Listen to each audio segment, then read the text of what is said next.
네, 파이낸셜 타임즈의 헤드라인 하나하나 만나보도록 하겠습니다. 먼저 마이크로소프트와 아마존이 영국의 경쟁 조사에 직면을 했습니다. 최근 영국의 클라우드 시장에서 너무 독점을 하고 있다는 취지인데요.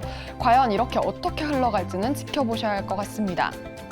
다음으로 존슨앤존슨이 암 유발하는 소송을 끝낸다라는 소식이 나왔습니다. 우리 돈으로 12조 원을 제시한 것으로 알려졌는데 실제로 시장의 영향은 지켜보셔야 할 것 같습니다. 다음으로 토탈 에너지가 이라크와 270억 달러의 에너지 계약을 체결했다는 소식이 들려왔는데요. 이 에너지 프로젝트를 재개할 것으로 보여지고 있습니다. 다른 석유 사업들이 이라크에서 빠져나가고 있는 상황에서 어떤 영향을 받을지 지켜보시기 바라겠습니다.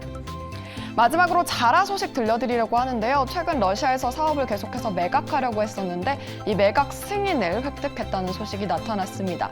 자라가 러시아에서 두 번째로 큰 시장이었기 때문에 향후 영향은 주목해 보시는 게 좋을 것 같습니다. 지금까지 파이낸셜 타임즈의 뉴스 살펴봤습니다.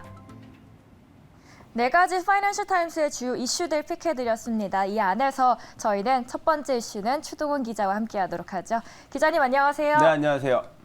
저희 이 네 가지 이슈를 살펴봤는데요. 그 안에서 유독 눈에 들어온 이슈가 있으셨을까요? 네, 있습니다. 바로 이제 존슨앤존슨입니다. 베이비 파우더로 유명한 이 기업인데 네. 어떤 이슈가 발생했다고 하죠? 네, 그렇습니다.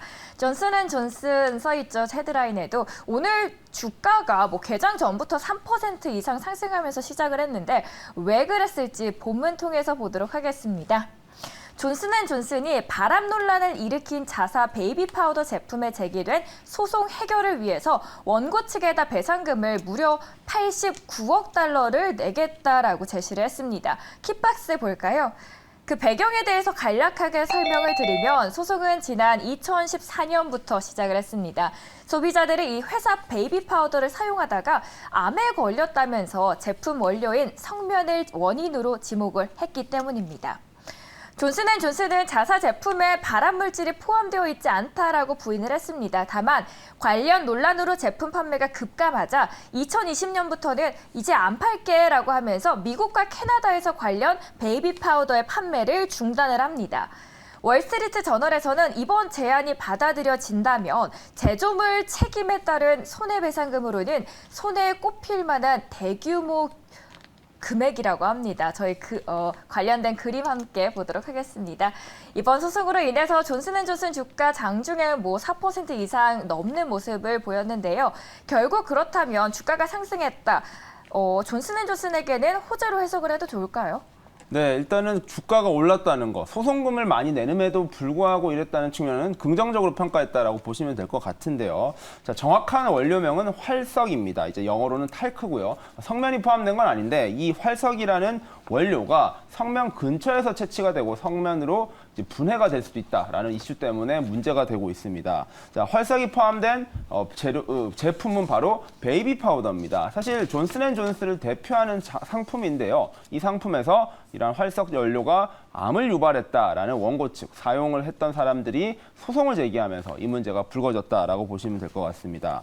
자, 활석은 피부 발진을 막고요. 그다음에 흡수력을 높여준다라는 이유로 이렇게 쓰여왔었는데 이게 성면 근처에 분포하면서 암을 유발했다라는 것입니다. 자, 89억이라는 합의금이 확정이 됐습니다. 하나로 11조 6,800원인데 엄청나게 큰 돈입니다. 이 소송에 참여한 사람들만 6만 명에 달하는데 이렇게 집단 소송으로 가다 보니까 총 배상 금액이 커졌다라고 보시면 될 것 같습니다. 자, 제품 책임 소송으로는 미국 역사상 가장 큰 금액으로 확정된 것 같습니다. 이렇다 보니까 존슨앤존슨에게 부담이 될 것이다라는 우려가 커졌었는데 의외로 주가는 지금 4% 넘게 올랐습니다. 자, 그 이유는 바로 이러한 소송 리스크가 해소가 되었다라는 것인데요. 이 불확실성만큼 주식시장에서 어려움을 주는 것이 없습니다. 이 문제가 해결될 때까지는 주가가 올랐다 내려갔다 이런 흔들림이 많은데 이번에 소송에 대한 합의금이 확정이 됐다란 말은 앞으로 이 문제로 인해서 존슨앤존슨을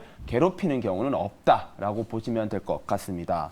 자, 합의금은 25년에 걸쳐 지급될 예정이고요. 많은 소비자가 배상금 수령을 동의하면서 완전히 매듭이 지어질 것 같습니다. 아까 말씀하신 대로 14년부터 문제가 제기됐었고 20년에 존슨앤존슨은 해당 작품을 잠깐 중단했습니다. 출시를 하지 않았고요. 이렇게 문제를 해결하겠다라고 한 끝에 옥수수 전분을 활용하는 방식으로 바꾼 다음에 제품을 새로 내놓았다라고 보시면 될 것 같습니다.